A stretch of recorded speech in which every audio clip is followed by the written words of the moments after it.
ఈ గొరకలండి, కొంచెం రొయ్యలు కూడా వేసాను. ఇవాళ గొరకలు పులుసు పెట్టుకుందామండి.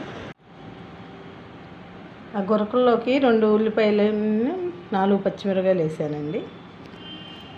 ఇప్పుడు పులుసు పెట్టుకో.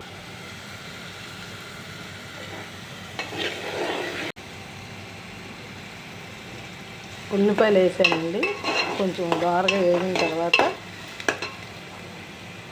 అల్లం వెల్లుల్లిపాయ, చింతపండు వేడి చేసుకుంటే అండి తొందరగా గుజ్జు అవుతుంది. ఇప్పుడు పిసుక్కుంటాకి బాగుంటుంది.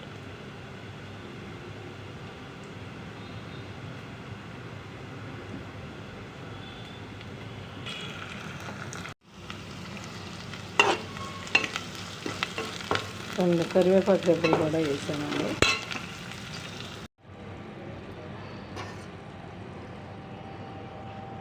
ఇదిగోనండి పులుసు వేడి చేసుకున్నాం కదా, వేడి చేసుకుంటే చక్కగా తొందరగా నాని గుజ్జు బాగా త్వరగా వస్తుందండి. ఇదిగో ఇప్పుడు పులుసు పోసుకుంటున్నాను.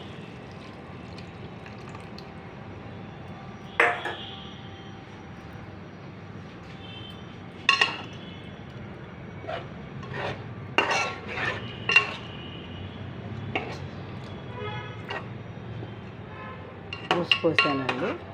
10 నిమిషాల ఉడికిన తర్వాత ఆఫ్ చేసేసుకున్నాం.